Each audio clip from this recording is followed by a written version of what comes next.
नमस्कार, स्वदेश न्यूज के खास पेशकश में बहुत स्वागत है आपका और मैं हूं आपके साथ मुस्कान गंगराड़े। आज हम बात करेंगे बिहार में हो रहे वोटर लिस्ट के पुनरीक्षण की, जिसको लेकर बिहार से लेकर बंगाल तक के विपक्षी दल टेंशन में आ गए हैं। दरअसल बिहार में साल के आखिर में होने वाले विधानसभा चुनाव को लेकर निर्वाचन आयोग ने वोटर लिस्ट को एक नए सिरे से तैयार करने के लिए कहा है। इसके लिए सभी मतदाताओं को एक गणना फॉर्म जमा करना होगा और 2003 के बाद पंजीकृत लोगों को अपनी नागरिकता साबित करने के लिए अतिरिक्त दस्तावेज भी देने होंगे। इसी को लेकर हम चर्चा करने वाले हैं, क्योंकि एक बवाल इसको लेकर खड़ा किया जा रहा है। मतदाता सूचियों का ये विशेष गहन पुनरीक्षण सभी राज्यों और केंद्र शासित प्रदेशों को कवर करेगा। बिहार में जहां नवंबर से पहले विधानसभा चुनाव होने हैं, वहां ये प्रक्रिया 25 जून को शुरू हुई और 30 सितंबर को अंतिम मतदाता सूची के प्रकाशन के साथ ही ये समाप्त होने वाली है। लेकिन इस पूरी प्रक्रिया पर, इस पूरे प्रोसेस पर विपक्ष ने कई गंभीर सवाल उठाए हैं। विपक्ष का ये मानना है कि चुनाव के नजदीक आते ही इस तरह का बदलाव करना गलत है और ये एक सोची समझी साजिश का हिस्सा है। ऐसे में कौन सही है, कौन गलत है, इसी पर हम चर्चा करने वाले हैं। लेकिन उससे पहले देखिए यह खास रिपोर्ट।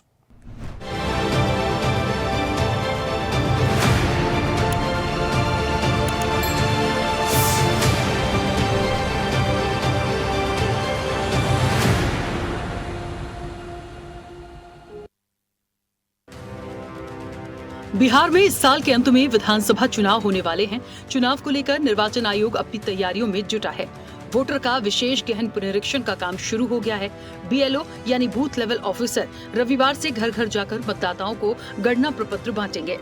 मतदाताओं को इन्हें भरकर संबंधित दस्तावेज के साथ वापस करना होगा। इसके आधार पर चुनाव आयोग फर्जी वोटरों को वोटर लिस्ट से अलग करेगा। लेकिन अब इस पर सियासत भी गरमाने लगी है। विपक्ष इसे चुपके से एनआरसी लागू करने वाला कदम बता रहा है। अचानक से ये कदम उठाया गया है। पहले ये इलेक्शन कमीशन के शेड्यूल में नहीं था और इतना बड़ा कदम उठाया गया है, हमको याद भी नहीं है कि आखिरी बार इतना बड़ा कदम कब उठाया गया। और ये फिर से फ्रेश वोटर लिस्ट ये जो है बनाएंगे केवल मात्र 25 दिनों के अंदर। ये इम्पॉसिबल है। 8 करोड़ लोगों का आप डोर टू डोर कैसे जाओगे? आप डॉक्यूमेंट्स ऐसे मांगे जा रहे हैं जो गरीबों के पास है ही नहीं। आधार की मान्यता नहीं है, ना मनरेगा कार्ड की मान्यता है। आपको प्रमाणित करना पड़ेगा, अपने माँ बाप का बर्थ सर्टिफिकेट भी देना पड़ेगा। कितने हमारे माता पिता जो गरीब है उनका बर्थ सर्टिफिकेट है, कहाँ से लाएंगे वो लोग? ये पूरी तरीके से साजिश है। और जब आखिरी बार ये हुआ था तो लगभग 2 साल लगे थे इस प्रक्रिया को पूरा करने में, तो ये 25 दिन में कैसे प्रक्रिया पूरी कर लेंगे? ये लोगों का एजेंडा साफ दिखाता है कि बड़ी साजिश है, बू आ रही है। और ये नीतीश कुमार जी और मोदी जी मिलकर के गरीबों का काट रहे हैं वोटर लिस्ट से नाम। ये अन्याय है। इस अन्याय को हम लोग सहने वाले नहीं है। गांधी जी के 3 बंदर थे, वो न बुरा देखते थे, न बुरा कहते थे, न बुरा सुनते थे। मोदी जी के भी 3 बंदर थे, वो न सच सुनते हैं, न सच देखते हैं, न सच बोलते हैं। वो है चुनाव आयोग। चुनाव आयोग पर दबाव इंडिया गठबंधन लगातार बना रहा है। राहुल जी लगातार चिट्ठियां भी लिख रहे हैं, आर्टिकल भी लिख रहे हैं। खड़गे साहब ने उनको कठपुतली तक करार कर। हमारे भाई तेजस्वी यादव जी लगातार दबाव बनाए हुए। हमारे इंडिया गठबंधन के बाकी साथी भी बनाए। जवाब भारतीय जनता पार्टी से आता है। सवाल चुनाव आयोग से पूछ रहे हैं, जवाब भारतीय जनता पार्टी से आता है। हम ये जानना चाहते हैं रिश्ता क्या कह रहा है। अभी हम यही संघर्ष कर रहे थे कि अचानक बिहार में डाका डालने आ गया चुनाव आयोग। और डाका सिर्फ आपके वोट पर नहीं डाला जा रहा, ये डाका डाला जा रहा है आपके तमाम अधिकारों पर, आपके वजूद पर, आपकी पहचान पर, आपकी नागरिकता पर। तो स्वाभाविक है जब आप चुनाव के 2 महीना 3 महीना पहले कोई प्रयास करेंगे तो लोगों के मन में ये शक होना या डर होना वाजिब है कि ऐसा तो नहीं कि भाजपा के लोग या जो सत्ता में बैठे हुए लोग हैं उनके दबाव में या उनके कहने पर इलेक्शन कमीशन उन लोगों का वोटर लिस्ट से नाम काट सकता है जो भाजपा के विरोध में वोट देने वाले हैं या जो भाजपा के समर्थक नहीं माने जाते हैं। तो मुझे ऐसा लगता है कि चुनाव आयोग को स्पष्ट करना चाहिए कि जो वोटर लिस्ट का यहाँ पर काम चल रहा है संशोधन का, उसकी प्रक्रिया क्या है, उसके मापदंड क्या हैं, किसका नाम उसमें जोड़ा जाएगा और किन आधार पर किसी का नाम हटाया जाएगा। उन्होंने 18 बिंदु का एजेंडा रिलीज किया कि हम इन चीजों पर चुनाव सुधार कर रहे हैं। और ये महत्वपूर्ण बात है कि केवल बिहार के लिए नहीं, आपने ध्यान से देखा होगा उन्होंने कहा बिहार में पहले होगा, उसके बाद पूरे देश में होगा। देश की किसी भी राजनीतिक दल से चर्चा किए बगैर इतना बड़ा कदम उठाना, जो कि देश के चुनावी इतिहास में कभी नहीं हुआ है, ये बहुत ही ऐसा एक प्रस्ताव है जो कि शंका को जन्म देता है। जबकि सत्ता पक्ष ने आयोग के इस कदम का स्वागत किया है। सवाल ये है कि इस तरह के आरोप निर्वाचन आयोग और सरकार पर विपक्ष लगा क्यों रहा है। दरअसल संविधान का अनुच्छेद 324(1) भारत के निर्वाचन आयोग को संसद और राज्य विधानसभाओं के चुनाव के लिए मतदाता सूची तैयार करने और representation of the people act 1950 की धारा 21(3) के तहत चुनाव आयोग किसी भी समय किसी भी निर्वाचन क्षेत्र या निर्वाचन क्षेत्र के किसी भी भाग के लिए मतदाता सूची के विशेष पुनरीक्षण का निर्देश उस तरीके से दे सकता है जैसा वो उचित समझे। मतदाता पंजीकरण नियम 1960 के अनुसार मतदाता सूचियों का पुनरीक्षण या तो गहन रूप से या संक्षेप में या आंशिक रूप से संक्षेप में किया जा सकता है। गहन पुनरीक्षण में मतदाता सूची को नए सिरे से तैयार किया जाता है। समरी पुनरीक्षण में मतदाता सूची में संशोधन किया जाता है। बता दें कि संक्षिप्त संशोधन हर साल होता है और प्रत्येक लोकसभा और राज्य विधानसभा चुनाव से पहले एक विशेष संक्षिप्त संशोधन किया जाता है। 1952 से 1956, 1957, 1961, 1965, 1966, 1983-84, 1987 और 89, 1992, 1993, 1995, 2002, 2003 और 2004 में गहन संशोधन किए गए हैं। चुनाव आयोग के आदेश में कहा गया है कि पिछले 20 वर्षों के दौरान बड़े पैमाने पर नाम जोड़ने और हटाने के कारण मतदाता सूची में महत्वपूर्ण बदलाव हुए हैं और तेजी से शहरीकरण और आबादी का एक स्थान से दूसरे स्थान पर लगातार पलायन एक नियमित प्रवृत्ति बन गई है। पिछले विशेष गहन पुनरीक्षणों के दौरान ब्लॉक स्तरीय अधिकारी एक गणना पैड लेकर घर घर जाते थे, जिसे परिवार के मुखिया द्वारा भरा जाता था। इस बार प्रत्येक मौजूदा मतदाता को एक व्यक्तिगत गणना फॉर्म जमा करना होगा। 1 जनवरी 2003 के बाद मतदाता सूची में शामिल होने वालों को अतिरिक्त रूप से नागरिकता का प्रमाण पत्र देना होगा। कट ऑफ तिथि से पहले मतदाता सूची में शामिल लोगों को नागरिक माना जाएगा, जब तक कि निर्वाचन पंजीकरण अधिकारियों को इसके विपरीत कोई इनपुट प्राप्त न हो। 26 जुलाई तक बीएलओ को मौजूदा मतदाताओं वाले हर घर में जाकर पहले से भरे हुए फॉर्म पर हस्ताक्षर करवाने होंगे और जरूरत पड़ने पर अतिरिक्त दस्तावेज भी इकट्ठा करने होंगे। ईसीआई ने कहा कि बीएलओ हर घर में कम से कम 3 बार ऐसा करेंगे। जिन मतदाताओं के गणना प्रपत्र 25 जुलाई तक प्राप्त नहीं होते, उनका नाम सूची से हटा दिया जाएगा। नाम हटाने के लिए 1 अगस्त से 1 सितंबर तक चुनौती दी जा सकती है। राजद का मानसिकता संविधान विरोधी संवैधानिक संस्था का अपमान करना, उसके विरुद्ध भ्रम का वातावरण बनाना, ये बंगाल के राह पर चल चुका है। राजद कांग्रेस ममता बनर्जी के संगति का असर दिखाई पड़ रहा है। ये भारत के लोग अब नजर नहीं आते, ये बांग्लादेशियों की भाषा बोलने लगे हैं। जब भारत का चुनाव आयोग पारदर्शिता से, पवित्रता से वोटरों की पहचान करके मतदान 100% सुनिश्चित करना चाहता है, तो ऐसे लोगों को बेचैनी क्यों है? समय समय पर इस प्रोसेस को अपनाया जाता है और जिनको इस प्रोसेस से चिंता हो रही है, उनको डर पहले से ही है अपनी हार का, और वो लोग पहले से ही बहाना ढूंढने का प्रयास कर रहे हैं। तो इनको कोई ना कोई तो बहाना चाहिए। भाई, ईवीएम का बहाना कितनी बार ये लोग अपनाएंगे? तो अब इनको ये एक और बहाना मिल गया है जिसपे ठीकरा फोड़कर ये अपनी हार की जिम्मेदारी और जवाबदेही से पल्ला झाड़ना चाहेंगे। तेजस्वी यादव जी को, विपक्ष प्रतिपक्ष के नेता को मैं एक सुझाव देता हूं कि इलेक्शन कमीशन ने जो फैसला लिया है अभी मतदाता पुनरीक्षण का, एक बार उसको अच्छे तरीके से पढ़ लें कि इलेक्शन कमीशन उसमें क्या क्या करना चाहती है। अगर इलेक्शन कमीशन चाहती है कि किसी की मृत्यु हो गई है तो उसका नाम उस लिस्ट से हट जाए। बहुत लोगों का नाम पूरे देश में 2 जगह भी है, तो पारदर्शिता लाना चाहती है इलेक्शन कमीशन। अगर इलेक्शन कमीशन ने जो जो डायरेक्शन दिया है उस डायरेक्शन पर चर्चा करना चाहिए। सीधे बोलना उचित नहीं है कि इलेक्शन कमीशन के बारे में कुछ भी कुछ, आप उस पॉइंट वाइज चर्चा कीजिए। तो क्या है कि पॉइंट वाइज जो है लोगों को भी समझने में आसानी हो। सच जो कुछ भी बोल रहे हैं विपक्ष के लोग, उससे बिल्कुल अलग है, सच्चाई कुछ और है। इलेक्शन कमीशन की ओर से तो समय समय पर वोटर लिस्ट के सत्यापन का काम पहले भी होता रहा है और इस बार भी हो रहा है। और लोग भी आरोप लगाते रहते हैं कि फर्जी मतदाताओं को नहीं होना चाहिए मतदाता सूची में, तो फर्जी मतदाता इससे हट जाएंगे तो अच्छी बात है ना। ये तो अच्छी पहल है इलेक्शन कमीशन की ओर से। चुनाव आयोग ने 24 जून को बिहार में मतदाता सूचियों के विशेष गहन पुनरीक्षण के निर्देश जारी किए, जहां साल के अंत में विधानसभा चुनाव होने हैं। बिहार में आखिरी बार गहन पुनरीक्षण 2003 में किया गया था और इतने कम समय में जिस तरह से दस्तावेज मांगे जा रहे हैं वो उपलब्ध करा पाना मुश्किल होगा। निर्वाचन आयोग के इस कदम के चलते बड़ी संख्या में गरीब वोटर लिस्ट से बाहर हो जाएंगे। सुप्रीम कोर्ट ने 1995 में ही ऐसी मनमानी प्रक्रियाओं पर सख्त सवाल उठाए थे। सवाल ये भी है कि जब इसे 2003 से नहीं कराया गया तो अभी इसकी जरूरत क्या थी। कुल मिलाकर बिहार में चुनाव है, वोटर लिस्ट पर सवाल है। ऐसे में आरोप प्रत्यारोप के बीच किस तरह का स्टैंड उस पर लिया जाएगा और इसका कितना प्रभाव बिहार चुनाव में दिखेगा, ये देखने वाली बात होगी।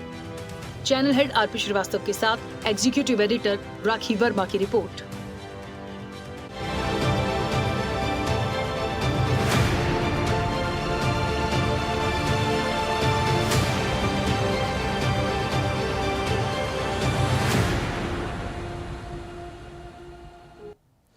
तो विशेष गहन पुनरीक्षण इस मुहिम को नाम दिया गया है और चुनाव आयोग की इस पहल का मुख्य उद्देश्य यही साफ हमको नजर आता है कि चुनाव में होने वाली गड़बड़ियों को दूर करना, फर्जी वोटर्स की जांच करना और वोटर लिस्ट से उनके नामों को हटाना। लेकिन विपक्ष इसको लेकर सवाल उठा रहा है कि कई जो वोटर्स हैं, करोड़ों वोटर्स हैं बिहार के, वो वोटर लिस्ट से हट जाएंगे। करोड़ों वोटर्स के जो वोटिंग राइट्स हैं उनके साथ खिलवाड़ हो रहा है। इसी को लेकर विपक्ष सवाल उठा रहा है। चर्चा हम करने वाले हमारे साथ खास मेहमान जुड़ रहे हैं। बीजेपी नेता अनिल गोयल हमारे साथ जुड़ गए हैं। बहुत स्वागत है अनिल जी आपका स्वदेश न्यूज पर। कांग्रेस के राष्ट्रीय संयोजक मोहम्मद वसीम हमारे साथ जुड़ गए हैं। मोहम्मद वसीम जी, आपका भी बहुत स्वागत करती हूं स्वदेश न्यूज पर। जनसुराज पार्टी के प्रवक्ता सोनाली आनंद जी हमारे साथ जुड़ गई हैं। सोनाली जी, आपका भी बहुत स्वागत है स्वदेश न्यूज पर। जेडीयू प्रवक्ता विमलेंदु राय हमारे साथ जुड़ गए हैं। विमलेंदु जी, आपका भी बहुत स्वागत है। आरजेडी नेता राजेश रमन भी हमारे साथ आगे जुड़ने वाले हैं। राजेश जी, बहुत स्वागत आपका। और इसके साथ ही वरिष्ठ पत्रकार डॉक्टर इंदुकान दीक्षित भी स्वदेश न्यूज पर हमारे साथ जुड़ गए हैं। इंदुकान जी, आपका भी बहुत स्वागत है। सबसे पहले शुरुआत मोहम्मद वसीम जी आप ही के साथ मैं करना चाहूंगी। सबसे पहले क्या मुख्य आपत्ति है? देखिए, जो भी इसके पहले चुनाव हुए हैं, चाहे दिल्ली इलेक्शंस की बात कर ले, महाराष्ट्र इलेक्शंस की बात कर ले, हरियाणा से तेलंगाना की बात कर ले, राजनीतिक दलों की तरफ से कई शिकायतें, कई आपत्तियां चुनाव में होने वाली गड़बड़ियों को लेकर चुनाव आयोग तक पहुंचाई गई थी, रजिस्टर वहां पर करवाई गई थी। अब तो अगर सफाई की पहल कर रहा है बिहार से चुनाव आयोग, तो अब क्या दिक्कत है? आपको तो खुश होना चाहिए, स्वागत होना चाहिए इसका।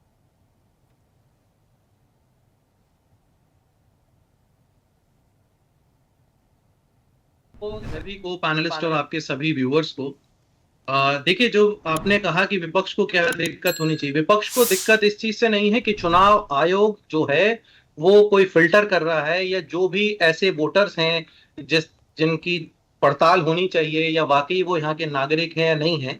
जिस तरह के जो है वो बीजेपी की जो सरकार है या बीजेपी के प्रवक्ता बार बार दोहरा रहे हैं मीडिया में, तो मेरा ये मानना है कि समय के ऊपर विपक्ष का सवाल है। मैं उसके आपके पीछे वजह भी देता हूं। आपने खुद ही, आपकी रिपोर्ट में मैंने सुना कि 2003 में आखिरी बार इस तरह की जो प्रक्रिया है वो पूरी की गई थी, लेकिन उसमें एक चीज आपने नहीं बताया कि उस प्रक्रिया को पूरे होने में समय कितना लगा था। उस प्रक्रिया को पूरे होने में 2 वर्ष का समय लगा था, लगभग 2 वर्ष। और आज 25 दिन में चुनाव आयोग 8 करोड़ बीजेपी के जो वोटर हैं उन तक कैसे पहुंचेगा, ये सबसे बड़ा सवाल है। 8 करोड़ वोटर लिस्ट में नाम इस समय बीजेपी का, बिहार की जनता का होना चाहिए, लेकिन 8 करोड़ लोगों तक 25 दिन में, 1 महीने में असंभव है। तो ये जो टाइमिंग है खास चुनाव से पहले, अगर मैं बात करूं कि अगर 20 साल से नहीं हुआ, 22 साल हो गए, 20 साल ही माने, 2005 तक खत्म हुई थी पिछली बार की प्रक्रिया, 20 साल में आपने वहां एक बार भी नहीं कराया। लेकिन आपको अभी चुनाव से पहले, क्योंकि अभी आपने जो बात कही कि इससे पिछले चुनाव हुए, महाराष्ट्र चुनाव हुआ, जिस पर बहुत ही स्पष्ट तरीके से राहुल जी ने साफ साफ लिखा है कि किस तरह की वहां पे घटनाएं हुई हैं और वहां पे मत को किस तरह से चोरी किया गया है, खुल के बिल्कुल एक एक डेटा के साथ उन्होंने प्रेजेंट किया है। वही चीजें दोबारा और थोड़ा नए तरीके से उसको नए एंगल से देकर उसको करने की ये प्रक्रिया है। तो हमारा जो सवाल है वो यही है कि आप 20 साल से इसमें नहीं कराए। अगर आपको कराना था चुनाव के बाद करा लेते, विपक्ष को कोई परेशानी नहीं थी। लेकिन आप चुनाव से ठीक पहले 2 साल की प्रक्रिया को 25 दिन में पूरा करना चाह रहे हैं। आप 25 दिन में कैसे 8 करोड़ लोगों तक पहुंचेंगे, ये सबसे बड़ा सवाल है और इसको समझना होगा। और दूसरी बात, अगर विपक्ष किसी तरह का कोई सवाल चुनाव आयोग पे उठा भी रहा है या चुनाव आयोग से हम कोई सवाल पूछ भी रहे हैं विपक्ष होने के नाते, तो उसमें भाजपा को वहां पे परेशानी क्यों हो रही है? अगर हम कोई सवाल बीजेपी से करते हैं तो जवाब भाजपा के प्रवक्ता क्यों दे रहे हैं, ये बात समझ से बाहर है। तो कहीं ना कहीं आप कह रहे हैं चुनाव आयोग से अगर सवाल हो रहे हैं तो बीजेपी के अगर प्रवक्ता चुनाव क्यों? आयोग से हमारे जी, सवाल हैं ठीक है। तो बीजेपी प्रवक्ता क्यों आगे ठीक है। आगे आके जवाब दे रहे हैं? अनिल गोयल जी, ये रिश्ता क्या लौटते हैं कहलाता आपके है? ये पास। बहुत बड़ा मोहम्मद सवाल वसीम है जी, और इस लौट सवाल रही का हूं। जवाब अनिल आना गोयल जी, जनता देखिए को जानना कई तरह जरूरी है। के सवाल उठाए जा रहे हैं। आक्षेप टाइमिंग को लेकर है कि आखिर क्यों 22 साल के बाद इस तरह की पहल शुरू की गई है। और डेटा वो मांग रहे थे महाराष्ट्र का, आप डेटा आप बिहार का पेश करना चाहते हैं। बिहार को क्यों बीच में लाया गया? क्यों बिहार के चुनाव जब सिर्फ दरवाजे पर दस्तक दे रहे हैं, इतना कम वक्त 25 दिन में आप कैसे इस पूरी प्रोसेस को करेंगे? जिस प्रोसेस को पूरा करने में पिछले बार अगर बात कर लें तो 2 साल लग गए थे, आखिर कैसे पॉसिबल है कि 25 दिन में हो जाएगा ये? आप अब मेरा पूरा सवाल सुन लीजिए। उसके बाद सोची समझी साजिश भी बताया जा रहा है। कहा जा रहा है कि करोड़ों वोटर्स हैं बिहार के जो सीधे सीधे इसकी चपेट में आने वाले हैं। 75% जो लोग हैं उनके पास दस्तावेज होते ही नहीं हैं। अगर उनके पास दस्तावेज हैं ही नहीं, कैसे वो अपनी नागरिकता साबित कर पाएंगे? कैसे बता पाएंगे कि वो भारत के नागरिक हैं? उनका जो वोटिंग का अधिकार है वो छीना जा रहा है, उसके साथ सीधे तौर पर खिलवाड़ किया जा रहा है। क्या कुछ कहेंगे? पहला रिएक्शन आपका। नहीं, मेरा तो ये कहना है कि कोई भी अच्छा काम जब शुरू होता है तो विपक्षी दल समर्थन करने की बजाय उसमें कमियां ढूंढने शुरू कर देते। किसी भी पॉइंट पर अगर कोई गलत है तो इनको पॉइंट टू पॉइंट बात करनी चाहिए। जब चुनाव आयोग सारे विपक्षी दलों की बैठक बुलाता है तो वहां पर ये तो जाते नहीं है, या जाते तो हमसे हाँ मिला करके आ जाते। कहीं भी कुछ इनको गलत दिख रहा है तो माननीय कोर्ट भी इनके सामने है, तथ्यों के साथ में कोर्ट में पेश क्यों नहीं होते हैं, कोर्ट में अपनी बात क्यों नहीं करते? ये सिर्फ जनता को गुमराह कर रहे हैं। क्या फर्जी वोट नहीं हटने चाहिए? अगर फर्जी वोट हट रहे हैं, विदेशी वोट हट रहे हैं, तो इनको किस बात की चिंता है? निश्चित तौर पर इनको हार दिखाई दे रही है और हार की बौखलाहट में इधर उधर दाएं बाएं भाग रही है। हमारा तो स्पष्ट कहना है कि चुनाव आयोग पारदर्शिता के साथ चुनाव कराना चाहता है, ईमानदारी से चुनाव कराना चाहता है। और जब ये 25 दिन की बार बार बात कह रहे हैं तो चुनाव आयोग एक व्यक्ति काम नहीं करेगा। हर बूथ पर चुनाव आयोग की टीम होगी, हर बूथ पर इन राजनीतिक दलों के PLA2 के मेंबर होंगे, वो उनके साथ बैठ करके जेन्युइन लोगों की वोटिंग बनवाएं, जो फर्जीवाड़ा है उसको कटवाएं। हम फर्जीवाड़े को रोकने की बात करते हैं, ये फर्जीवाड़े को बनाए रखने की बात करते हैं। हम जो विदेशी वोटर हैं उनको हटाने की बात करते हैं। ये विदेशी अनिल जी, बस ये चीज ऐड ऑन कर लीजिए। BLO की आप बात कर रहे हैं, वो तो ये कह रहे हैं ना कि बिहार में आपकी सरकार है और वहाँ के जो अधिकारी है वही BLO बनकर जाएंगे, तो पारदर्शिता और निष्पक्षता को लेकर वो सवाल खड़े कर रहे हैं। नहीं, मैं आपको एक बात स्पष्ट कर दूं, हर राजनीतिक दल भी अपने BLA2 चुनाव आयोग में रजिस्टर कराए और चुनाव आयोग उनके मदद से ही काम करे। चुनाव आयोग का अपना BLA2 अलग होगा।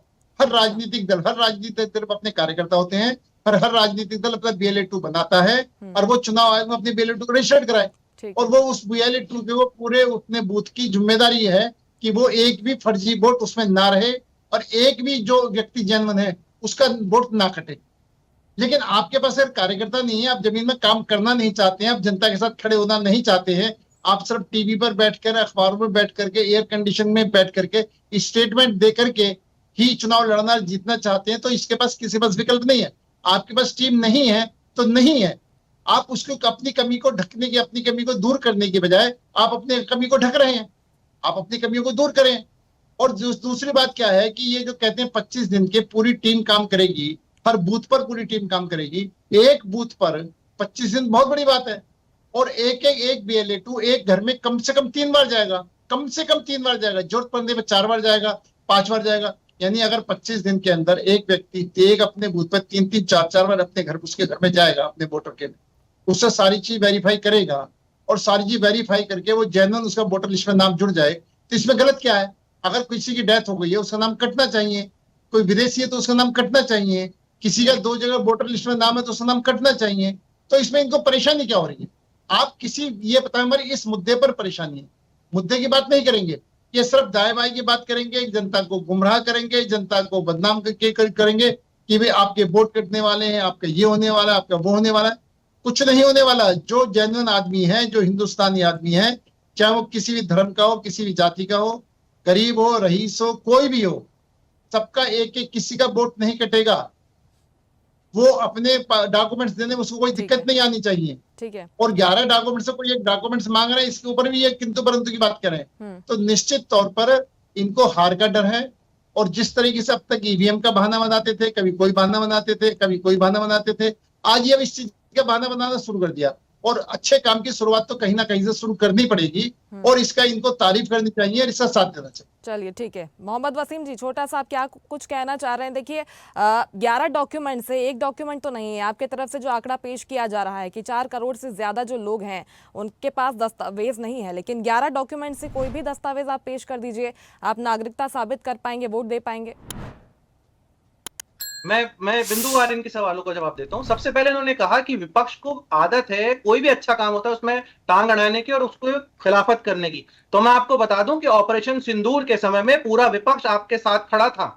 तो ऐसा नहीं है कि अगर आप कोई काम अच्छा कर रहे हैं तो आपका सपोर्ट नहीं दिया गया है या विपक्ष आपके साथ नहीं खड़ा हुआ।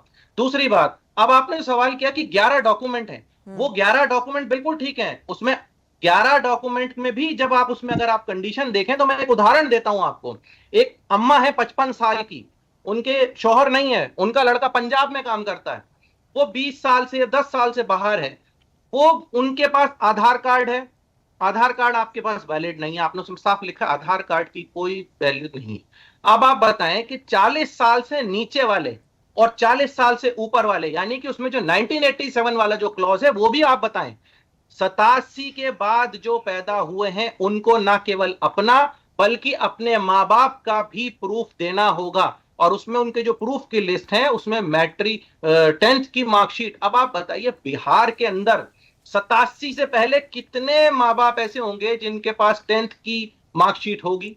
कितने तो ऐसे भी परिवार होंगे जहां बाढ़ आई। बिहार में बाढ़ एक नॉर्मल है, हर साल आती है वहां बिहार। कितने कितने गांव, मकान, घर बह जाते हैं, डॉक्यूमेंट ही नहीं है उन लोगों के पास। उनके पास आज के टाइम पे जो सबसे इजीएस्ट वे डॉक्यूमेंट का होता है वो होता है आधार कार्ड, पहचान पत्र। आप उसी को ही आपने उसको कर दिया। अब 2003 की लिस्ट में जिसका नाम, बाकी 2003 गेस्ट को भी जोड़ लेते हैं। लौटूंगे मैं आपके पास मोहम्मद वसीम जी। 2003 की लिस्ट में जो नाम था आपके पास, प्लीज। वो जेडीयू प्रवक्ता विमलेंदु राय जी से मेरा सवाल है। विमलेंदु जी, जिस तरह से आधार कार्ड से जोड़ने की पहले बात हो रही थी, ऐसा क्या हुआ कि अब आधार कार्ड से जोड़ा नहीं जा रहा है और ये नई प्रोसेस शुरू की है चुनाव आयोग की तरफ से? जिस तरह से डेटा रखा जा रहा है कि करोड़ों ऐसे वोटर्स हैं जिनके नाम काट दिए जाएंगे और सीधा सीधा लाभ सत्ता पक्ष को इसका होने वाला है, एनडीए को होने वाला है। क्या कहेंगे आप इन सभी आरोपों पर? और जिस तरह के डॉक्यूमेंट्स मांगे जा रहे हैं, बिहार सीमांचल की अगर हम बात कर लें तो बाढ़ वाला इलाका है, कई लोगों के पास दस्तावेज होते नहीं हैं, पलायन की भी वहां पर मुख्य समस्या होती। इन तमाम समस्याओं को देखते हुए क्या जरूरत आन पड़ी एन चुनाव के ठीक पहले इस पूरी प्रोसेस की?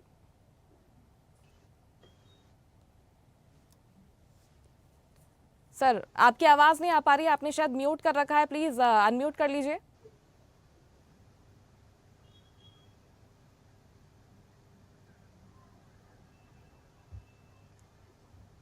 सर, आपकी आवाज आ नहीं पा रही है, आपने शायद म्यूट कर रखा है, प्लीज अनम्यूट कर लीजिए।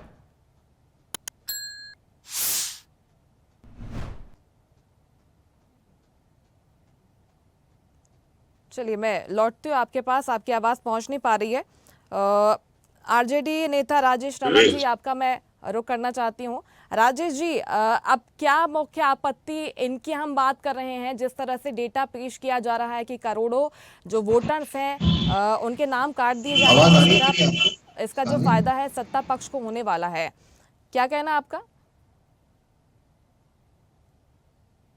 देखिए, करोड़ों लोगों को जो फायदा की बात की जा रही है, तो 2003 से ये सरकार कहाँ थी?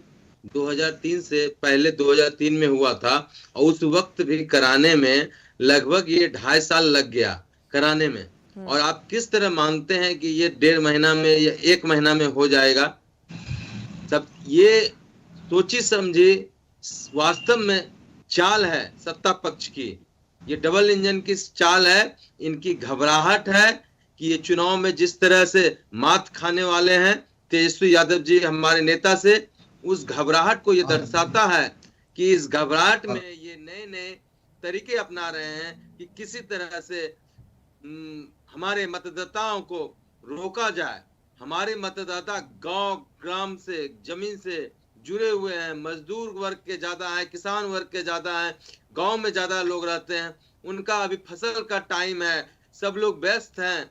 तो इस तरह का आप पिछली बार जब 2003 में हुआ था उस समय 2.5 साल लग गया, तो आप किस तरह मानते हैं कि ये 1 महीना 2 महीना में हो जाएगा? वो कह रहे हैं बीएलओ की संख्या इस बार बढ़ा दी गई है, ज्यादा संख्या में बीएलओ जो घर घर भेजे जाएंगे, 3-3 बीएलओ अगर एक एक घर में जाएंगे तो प्रोसेस बहुत जल्दी हो जाएगी। मैडम बीएलओ क्या घर में भेजा जाएगा? बीएलओ तो अभी लोकसभा के चुनाव में काम नहीं कर सका, मतदाता को सीट नहीं पहुंचा सका। हम लोग बूथ पर खड़े थे, सारे लोग, बीएलओ का धांधली हुआ पूरे लोकसभा के चुनाव में बिहार में देखने को मिला। मुंगेर में मैं साफ तौर पे देखा। आप बोल रहे हैं एक बीएलओ एक काम तो कर नहीं पा रहा है और बीएलओ इतना बड़ा काम कर लेगा, पॉसिबल है क्या? ये सब खाली कहने का है कि ऐसा बड़ी बड़ी बात बड़ी बड़ी कहने का है। अभी हमारे कांग्रेस के भाई ने कहा कि जिस तरह से ऑपरेशन सिंदूर में हम लोग सत्ता पक्ष के साथ थे, तो निश्चित है इसमें भी साथ रहेंगे, लेकिन ये तरीका है, एक समय होना चाहिए, बाद में आप इलेक्शन के कराइए। ये साफ दर्शाता है कि आप अपने हार को छुपाने के लिए, उस हमारे मतदाताओं को रोकने के लिए इस तरह का आप षड्यंत्र रच के ये कार्य करा रहे हैं। चलिए ठीक है, और लौटते मैं आपके पास। 2003 से नहीं हुआ। विमलेंदु जी, आप मुझे सुन पा रहे हैं? क्या कर रहे थे? 22 साल से क्या कर रहे थे? जी आप अचानक राजेश जी, लौटते बाकी गेस्ट को भी हम जोड़ लेते हैं। विमलेंदु जी, जो भी सवाल मैंने किए थे आपकी आवाज पहुंच नहीं पाई थी, आप अपनी बात रखिएगा। देखिए ये स्पष्ट है, ये आप समझें कि भारत निर्वाचन आयोग के पास ये अधिकार है। और आप देखेंगे कि बिहार में जितनी चर्चाएं अभी हो रही हैं, मैं कुछ ग्राउंड रियलिटी बताता हूँ। ये जो पार्टी बिहार में 12 राजनीतिक ऐसे दल हैं और जो कि बिहार में जो है रजिस्टर्ड है, और निर्वाचन आयोग उनको बुलाता है मीटिंग्स में। हर जिले में बैठकें होती हैं, प्रत्येक माह बैठक होती है। लेकिन ये विडंबना है कि 12 राजनीतिक दल तो रजिस्टर्ड है, लेकिन मीटिंग में सिर्फ 7-8 यही आते हैं, इनको जानकारी कुछ नहीं रहती। मेरे पास अभी एक लेटर है, मैं इसे सामने करता हूँ आपको, जो कि इधर अभी निर्वाचन आयोग ने दिया है। इस लेटर में सारी डिटेलिंग की गई है। इसको पूरा जो पढ़ लेगा ना, ये अभी निर्वाचन आयोग ने अंग्रेजी में दिया है। हो सकता है कि आरजेडी के लोग, हमारे कांग्रेस के जो है, कांग्रेस में तो कुछ पढ़े लिखे लोग हैं, आरजेडी में तो मुझे नहीं लगता कोई, थोड़ी अंग्रेजी में है। ये जो लेटर है ना, ये लेटर मैं आपको दिखाऊंगा, ये निर्वाचन आयोग ने इशू किया है। ये आप पूरा डिटेलिंग है इसमें, एक एक चीज है। भारत के किसी भी नागरिक को, आप ये समझें कि भारत में 2 ही ऐसे डॉक्यूमेंट है जो भारत की नागरिकता प्रदर्शित कर सकते हैं, एक तो पासपोर्ट और दूसरा वोटर आईडी कार्ड। ये 2 ही नागरिकता के प्रमाण होते हैं। बाकी जो डॉक्यूमेंट होते हैं वो सभी सपोर्टिंग डॉक्यूमेंट होते हैं जो नागरिकता को प्रमाणित करने के लिए होते हैं। अभी हमारे बिहार में भाई लोग अभी कह रहे थे बिहार में बाढ़ में बह जाता है। अरे यहाँ पूरा डिजिटलाइजेशन हो गया है। बिहार आगे देखिए, आय प्रमाण पत्र, जाति प्रमाण पत्र, निवास प्रमाण पत्र, अस्थायी प्रमाण पत्र, सब डिजिटलाइजेशन है। पूरा निर्वाचन आयोग की सारी प्रक्रिया जो है वो डिजिटलाइज हो गई है। और दूसरा, हमारे नागरिक भी पढ़े लिखे हो गए हैं। एक से एक गरीब घरों को सहायता करने के लिए विकास मित्र बिहार में है। एक एक बूथ पर बीएलओ है। और इस बार मैं आपको बता दूं कि सिर्फ 1200 के ऊपर बूथ बनेंगे, तो एक बीएलओ को लगभग 1200 ही आदमी को ढूंढना है, और घर लगभग होंगे 200 से 300। तो 300 घर 25 दिनों के अंदर ढूंढना है उन्हें। हर दिन अगर 10 घर भी कोई बीएलओ जाएगा तो 20 दिन में 2-3 बार चला जाएगा। और दूसरा, ये राजनीतिक दल अभी तो हमारे भाजपा के साथ ही एकदम ठीक कर रहे थे। 65,000 बूथ हैं लगभग इस बार होंगे। मैं चैलेंज के साथ कहता हूँ कि सिर्फ भाजपा और जनता दल यूनाइटेड के पास ही बूथ लेवल एजेंट BLA2 जो है वह सिर्फ जनता दल यूनाइटेड और भाजपा ने नियुक्त किया है। कांग्रेस ने कुछ जिलों में किया ही नहीं, क्योंकि उनका संगठन ही नहीं। तो जिस दल के पास कोई संगठन नहीं, आज माले आके प्रेस कॉन्फ्रेंस कर रहा है, आज योगेंद्र यादव प्रेस कॉन्फ्रेंस कर रहे हैं, आज जनसुराज के लोग आके प्रेस कॉन्फ्रेंस करते हैं। अरे इनका तो कोई वजूद ही नहीं है। इनका कोई राजनीतिक, इनके पास कोई फोर्स ही नहीं है। ठीक है। तो जब इनके पास कोई ठीक है, राजनीतिक फोर्स लौटते हो है ही सर आपके नहीं, पास। तो ये सोनाली बंदोलाबाजी जी, करेंगे। आपको क्या मुख्य आपत्ति है, जैसे आप आपके समझिए, मुखिया ये सिर्फ कह रहे हैं कि सिर्फ बंदोलाबाजी पारदर्शिता कर को रहा है, लेकर कुछ उन्होंने नहीं। सवाल खड़े किए हैं, क्या इसी को लेकर मुख्य आपत्ति है जन सुराज को, या फिर जिस तरह से वोटर्स के नाम कट रहे हैं और उसका सीधा लाभ ये कहा जा रहा है विपक्षी दलों की तरफ से, चाहे हम बिहार के नाम नहीं विपक्षी कट दल रहे, की बात कर ले, चाहे आप भी पश्चिम क्लियर बंगाल की होइए। बात कर लें। लौट रही हूँ मैं आपके नाम पास, कट नहीं रहे राय हैं। साहब लौट रही हूँ मैं आपके पास, समय की नाम कमी है। कट नहीं रहे हैं, आप समझिए, नाम कट नहीं रहे हैं। सवाल सोनाली नहीं, जी से मैं एक पूछ रही पूरा हूँ, डिवीजन सोनाली हुआ जी है। अपनी बात रख लेंगी, फिर मैं आपके पास लौटती हूँ, आप अपनी बात रख लीजिएगा। सोनाली जी, क्या मुख्य आपत्ति इसी को लेकर है कि वोटर्स के नाम कटेंगे जैसे कि विपक्षी दल कह रहे हैं, और पारदर्शिता को लेकर आपकी ये मुख्य आपत्ति है क्या, आपके मुखिया ने जिस तरह से कहा? सबसे पहले तो मैं ये कहना चाहूंगी, एज अ पार्टी जो भी हैसियत हो, हम नई पार्टी है, लेकिन एज अ इंडिविजुअल मैं भी एक वोटर हूँ। तो इस डेमोक्रेसी में मुझे या हमें, हमारी पूरी पार्टी को ये सवाल पूछने का पूरा अधिकार है कि जो भी चीजें या जो भी डिसीजन अभी ली जा रही हैं वो क्यों ली जा रही हैं। तो सबसे पहले तो ये हर वोटर के पास, हर एक पार्टी के पास और हर एक इंसान जो इस डिबेट को देख रहा है उसके पास ये सवाल पूछने का अधिकार है। सबसे पहली चीज यही कि ये बात जो बार बार कहा जा रहा है, इतने आनन फानन में ये डिसीजन क्यों लिया गया, जब जनवरी में ही अगर आपका 4 लाख वोटर्स को हटाए गए थे हमारे लिस्ट में से, बिहार की मैं बात कर रही हूँ, तब फिर अभी इसकी जरूरत क्या आन पड़ी आपको। और कहीं ना कहीं यानी वो प्रोसेस जो आपने किया, इलेक्शन कमीशन ने जो 4 लाख वोटर्स को हटाया, कहीं ना कहीं आपका ट्रस्ट उस पर खुद नहीं है, तभी आप ये प्रोसेस को दोबारा करना चाह रहे हैं। और ये बात बिल्कुल सही है जो बात बार बार दोहराई जा रही है कि 2003 में ये प्रक्रिया हुई, और अगर आप इसका हवाला देते हैं, पीपल रिप्रेजेंटेशन एक्ट का हवाला देते हैं, तो क्या जो भी संविधान का क्लॉज या संविधान का प्रावधान सिर्फ इलेक्शन के पहले ही याद आता है? संविधान में जो भी या जो भी हमें सहूलियतें दी गई हैं, क्या सिर्फ हमें इलेक्शन से पहले उसका इस्तेमाल करना चाहिए? ये जो हमारे 22 साल का जो अवधि रहा समय, इसमें ये काम क्यों नहीं किया गया? कहीं ना कहीं ये तो सवाल उठेगा ही ना, और ये हेल्थी डेमोक्रेसी की निशानी है। अगर आपसे सवाल पूछे जा रहे हैं तो आपको जवाब देना चाहिए। ठीक है, डॉक्टर इंदुकान जवाब दे रहे हैं, इलेक्शन कमीशन के लोग जवाब दे रहे हैं और एड्रेस कर रहे हैं, सारे राजनीतिक दलों को बार बार बुलाकर अपनी जानकारी दे रहे हैं, और पूरी तरह से क्लियर है ये जो प्रक्रिया है ये ऑलरेडी 2024 से ये चल रही थी। सिर्फ जो ये इंटेंसिव स्पेशल रिवीजन है ना, इसके एक डेट तय किए गए हैं। 20 साल से नहीं हुआ, लगातार 20 साल से नहीं हुआ, चलिए, 20 साल मैं से आप किसकी सभी गलती के है? पास अगर इतना लौटूंगी, जरूरी एक था रिएक्शन तो लेंगे। 20 साल आप से क्या क्यों नहीं कहना करा चाहते रहे हैं? थे? एक एक कर अपनी बात रखेंगे तो जनता तक पहुंच पाएगी। आप क्या कहना चाहेंगे? इस तरह से सर तू मैं से तो बात नहीं बनेगी। राजेश जी, राय साहब आप भी रुक जाइए।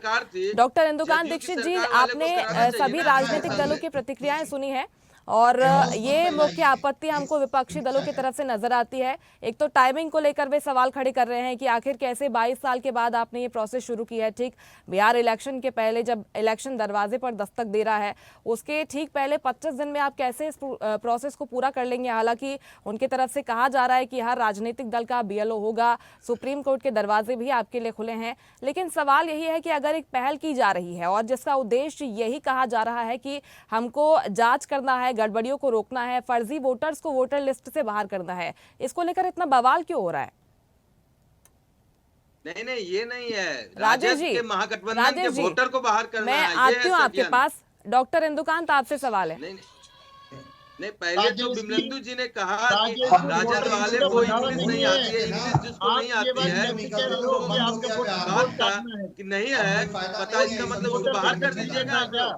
आप लोगों की यही मंशा है। मैं सिर्फ यही चाहती हूँ कि सारे गेस्ट को हम जोड़ लें, उसके बाद एक एक कर आपसे फिर से मैं प्रतिक्रिया लूंगी। 1 मिनट बस आप रुक जाइए। इंदुकान जी, आप सुन पा रहे हैं तो आप अपनी बात रखिएगा। मेरा सिर्फ एक ही बात कहना है। राजेश जी बार बार कह रहे हैं मेरा वोटर मेरा वोटर मेरा वोटर। क्या वोटर खरीदे जाते हैं क्या? क्या परमानेंट वोटर होते हैं क्या? ठीक है, ये मेरा वोटर वाला शब्द ये कहां से इसके बाद हो जाता है? आप ही के पास लौटती हूँ। इंदुकान जी। जी नमस्कार मुस्कान जी, जितने भी हमारे को पैनलिस्ट उनको मेरा नमस्कार। देखिए, सबसे बड़ी बात क्या है जिसपे हमें लगता है एक कॉमन प्लेटफॉर्म है कि सभी राजनीतिक दल और भारतीय लोकतंत्र में विश्वास करने वाले, व्यवस्था से जुड़े जितने भी कारक हैं, जितने भी दल हैं, जितनी भी एजेंसीज हैं, सभी ये मानते हैं, इंक्लूडिंग सुप्रीम कोर्ट, कि हमारे यहाँ जो वोटर लिस्ट है चुनाव की व्यवस्था में, वो वोटर लिस्ट पूरी तरह से परिमार्जित या शुद्ध नहीं है। ये एक कॉमन चीज है जो सभी मानते हैं। और जब ये मानते हैं कि हमारी वोटर लिस्ट शुद्ध नहीं है तो उसको ठीक करना है, इसमें किसी को एतराज नहीं होना चाहिए। अब एतराज किस बात का? एतराज देखिए मुख्य रूप से जो आपके ही पैनल में जितने लोग हैं उनको ये है कि टाइमिंग ये क्यों, आपने अपनी शुरुआत में कहा। दूसरा, इतने कम समय में कैसे हो। देखिए ये दोनों मुद्दे ऐसे हैं जिन पे किसी भी राजनीति की जरूरत नहीं पड़ी। मेरा ख्याल है कि जब भी कभी कोई ऐसा कंस्ट्रेंट दिखता है तो बिल्कुल आपने ठीक कहा कि सुप्रीम कोर्ट के दरवाजे सबके लिए खुले, और एक भी अगर कोई पीआईएल भी चला गया सुप्रीम कोर्ट में कि सामने इलेक्शन है और ये दावा है चुनाव आयोग की कि ये पूरी प्रक्रिया वो 1 महीने में या 2 महीने में या 25 दिन में कर ले, और वो साबित कर दे कि कैसे कर लेंगे, हम संतुष्ट हो जाएंगे। अगर चुनाव आयोग का धर्म है कि सारे राजनीतिक दलों के इस तरह के संशय को दूर करे, अगर चुनाव आयोग इसमें रुचि नहीं लेता है, उसके बाद भी शिकायत बचती है, तो निश्चित तौर पर सुप्रीम कोर्ट से उनको राहत मिलेगी, पहली बात। दूसरी बात, इस प्रक्रिया को करने में अगर कोई आपत्ति नहीं है तो हमें लगता है कि सभी राजनीतिक दलों को आगे बढ़ करके इस प्रक्रिया को करने का समर्थन और सहयोग करना चाहिए। अब देखिए एक समस्या सारे राजनीतिक दलों की तरफ से, खासतौर से विपक्ष की तरफ से आता है कि आप वोटर लिस्ट में बहुत से लोगों का नाम रह जाएगा या नाम कट जाएगा या छूट। क्या इससे ये अर्थ लगाया जा सकता है कि जिनका नाम छूटेगा या जो लोग रह जाएंगे क्या वो विपक्ष के ही वोटर हैं? मैं ये मानता हूं कि अगर लोगों का इस प्रक्रिया में नाम छूटेगा या कट जाएगा या कोई चीज, तो ये सिलेक्टिव तो नहीं हो सकता है। तो अगर वो कटेगा तो सबके वोटर कटेंगे, अगर वो रह जाएगा तो सबके वोटर रह जाएंगे।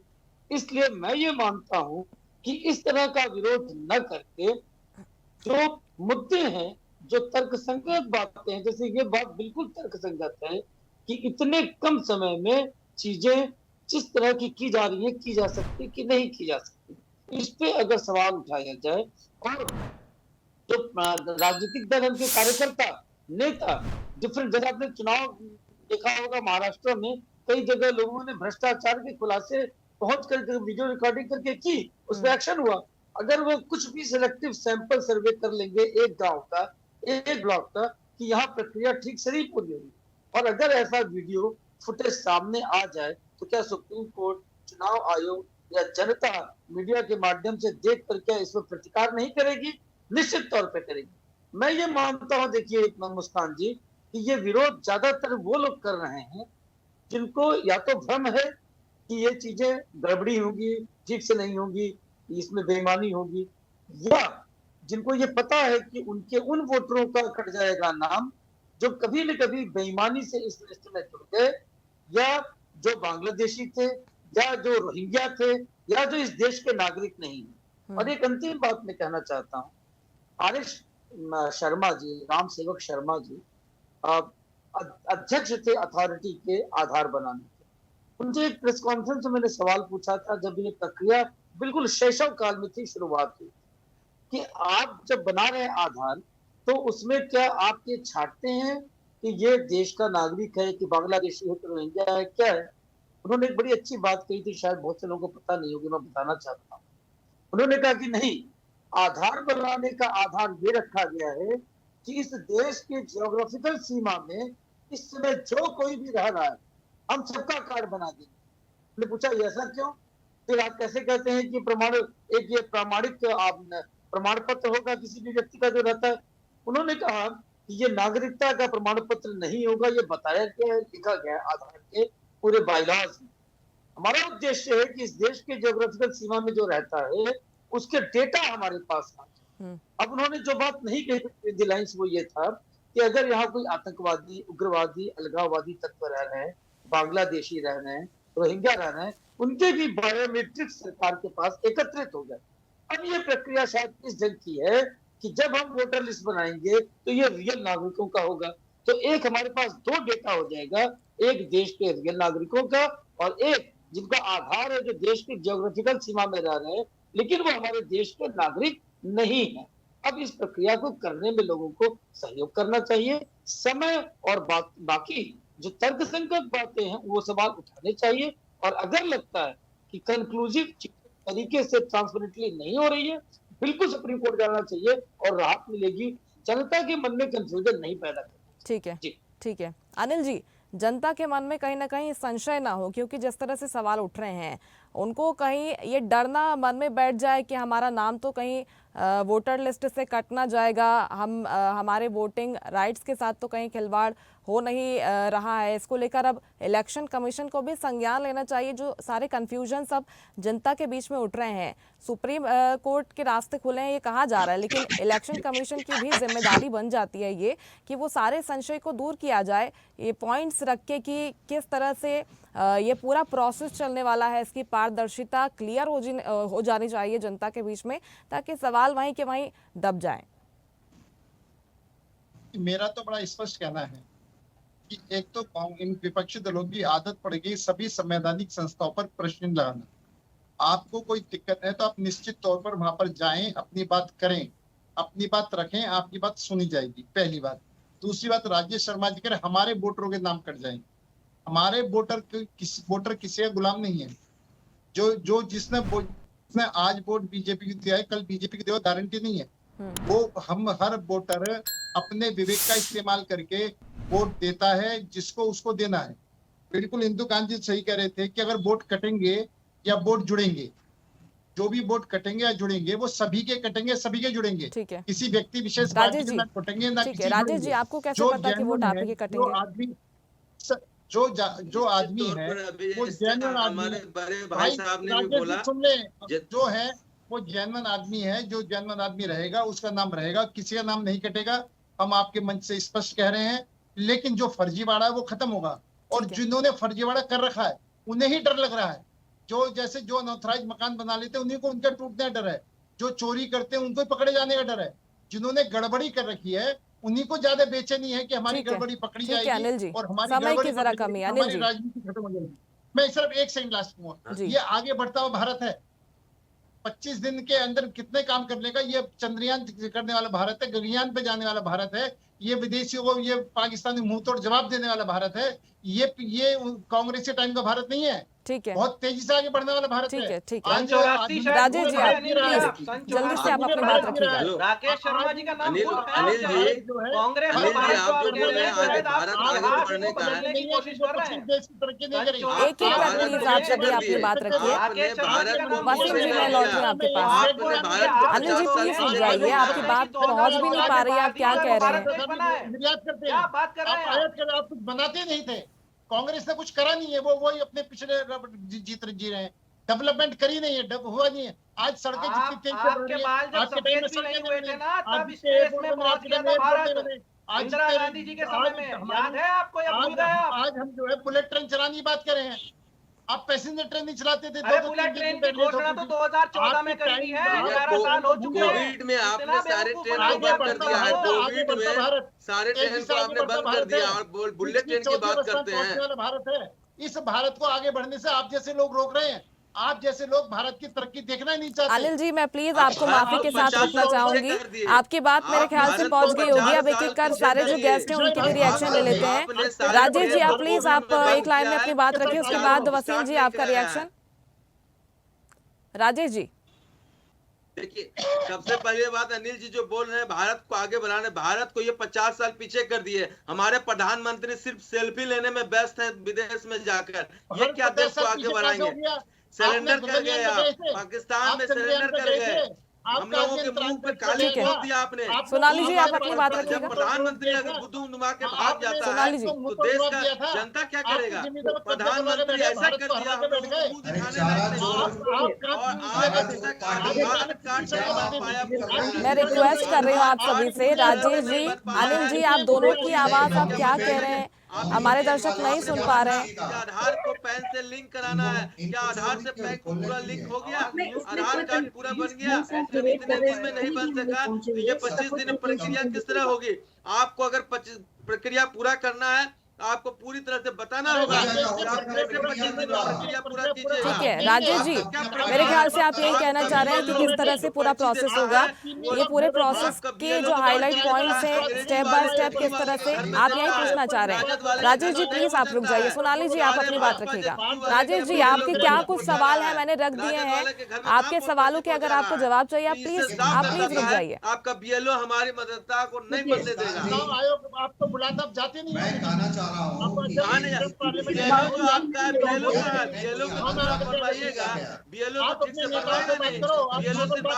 पार्टी के लोगों को बनवाएगा, हमारे लोगों को तो बनवाएगा नहीं। बीएलओ आप अपने नेताओं से बात बीएलओ एक पर्ची सही से नहीं देता है इलेक्शन में, और बीएलओ का आप नाम लेते हैं। आपको तो आदमी है, आदमी लगा नहीं कि हम पॉलिटिकल पार्टी का तो पूरे बिहार में, आप पूरे बिहार में BLA-2 की कांग्रेस पर लिस्ट बता दे, हम आज मान जाएंगे। संगठन ही नहीं है, कहां से लाएंगे? मैं आपको कई बार रिक्वेस्ट कर चुकी हूँ राजेश जी, अनिल जी, आपकी किसी की आवाज पहुंच नहीं पा रही है, मजबूरन आपको म्यूट करना पड़ेगा। ऐसे में दर्शक आपकी बात सुन ही नहीं पा रहे हैं, आप जो भी सवाल उठा रहे हैं आपके सवाल पहुंच ही नहीं पा रहे हैं। अगर आप बार बार एक ही बात रिपीट करते जाएंगे, किसी को सुनेंगे नहीं, कैसे सुनेंगे लोग आपकी बात।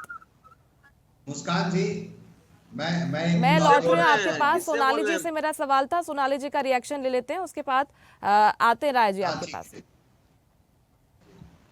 जी सबसे पहले तो ये कि अगर हम इसे कंस्ट्रक्टिव डिस्कशन में ले जा सकते हैं, जरूरी नहीं कि हम अगर किसी से अपने गवर्नमेंट से सवाल पूछ रहे हैं तो हम उनका विरोध ही कर रहे हैं। कहीं ना कहीं डिस्कशन करके एक कॉन्क्रीट जगह पे हम पहुंचते हैं। सबसे पहला तो क्रिटिसिज्म भी अगर हम करते हैं किसी भी पॉलिसी का या किसी भी मूव का, तो उसका एक रिजल्ट बहुत अच्छा आ सकता है। तो सबसे पहले तो क्रिटिसिज्म इनका ये हुआ इनके टाइमलाइन को लेकर, जिस पर हम लोग ने अच्छा खासा डिस्कशन कर लिया। दूसरी बात ये है कि सबसे पहले ये प्रोसेस को ट्रांसपेरेंट कैसे रखा जाए, हमें इस पे बात करनी चाहिए। अगर हम वेरिफिकेशन करेंगे डॉक्यूमेंट्स का या फिर उनकी नागरिकता का, तो ये प्रोसेस क्या होगा। और तीसरी बात ये कि अगर हम जो भी लंबा चौड़ा प्रोसेस करने जा रहे हैं, इसमें ट्रेनिंग की बहुत आवश्यकता है। तो अगर इतने कम समय में हम अपने लोगों को या BLOs को ट्रेन नहीं कर सकते हैं, और उस केस में अगर ह्यूमन एरर होता है, और उस केस में अगर हमारा एक रियल वोटर भी जाता है, तो ये मुद्दा नहीं कि वो किस पार्टी को वोट देगा, मुद्दा ये है कि रियल वोटर का वोट कास्ट नहीं। राय साहब, ये ट्रेनिंग को लेकर बात उठाई जा रही थी, हालांकि ट्रेनिंग को लेकर कहा जा रहा था कि प्रॉपर ट्रेन किया जा रहा है BLOs को। जी हाँ।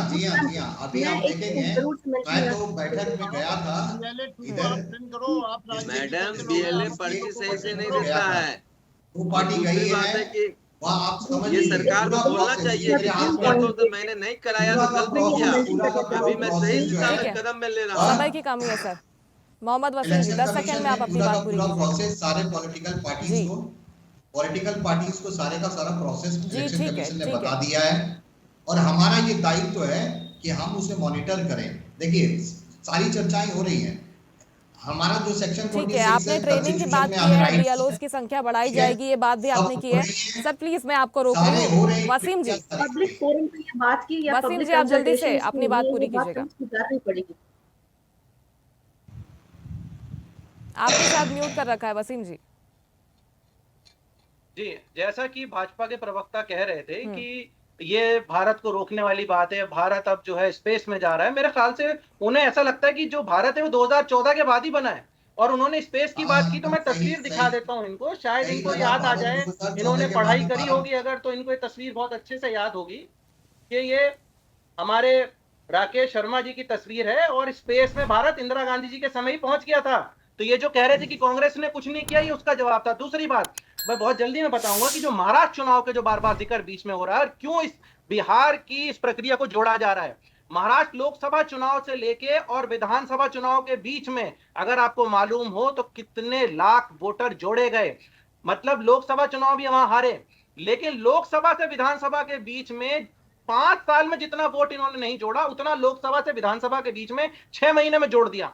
तो ये बहुत सारी ऐसी चीजें हैं जिनको बार बार इनको बताना लाजिम है। अनिल जी सुन लीजिए, पहले भी मैंने आपकी बात बहुत अच्छे से सुनी थी। दूसरी बात, अब ऑनलाइन अरे बिंदु रॉय जी सुन लीजिए, वैसे भी आप बैसाखी हैं इस समय, बैसाखी इतना नहीं बोला करती, बैसाखी का काम है ठीक है। मेरे ख्याल से विपक्ष के क्या सवाल है, क्या आपत्तियां हैं, ये भी हमने सुनी है, और सत्ता पक्ष ने इसको लेकर जवाब क्या है, इलेक्शन कमीशन की क्या तैयारी है, और इस पहल को लेकर बिहार की जनता क्या कुछ सोचती, तमाम जो सवाल हैं उठ रहे हैं। समय की कमी है इसलिए आप सभी को मैं रोकना चाहूंगी। बहुत शुक्रिया आप सभी का स्वदेश न्यूज पर जुड़ने के लिए, हमसे बातचीत करने के लिए, क्योंकि बिहार चुनाव नजदीक है, चुनाव दरवाजे पर अब दस्तक दे रहा है। ऐसे में जो विशेष पुनरीक्षण प्रक्रिया की शुरुआत इलेक्शन कमीशन की तरफ से बिहार चुनाव में की गई है, उसी को लेकर ये सारे बवाल खड़े हो रहे हैं। हालांकि जनता के मन में संशय पैदा ना हो और जो संशय जिस तरह के सवाल खड़े किए जा रहे हैं वो सभी कुछ दूर हो जाए। ऐसे में जिम्मेदारी इलेक्शन कमीशन की भी बन जाती है कि बिहार के जो वोटर्स हैं उनमें सारे जो कंफ्यूजन है वो दूर हो जाए। इसी के साथ फिलहाल मेरे साथ इस खास पेशकश में इतना ही, लेकिन आप कहीं मत जाइएगा, देखते रहिए स्वदेश न्यूज, सबसे पहले देश। लेटेस्ट खबरों के लिए लाइक, फॉलो और YouTube पर सब्सक्राइब करें, बेल आइकन दबाएं, साथ ही विजिट करें SwadeshLive.com पर।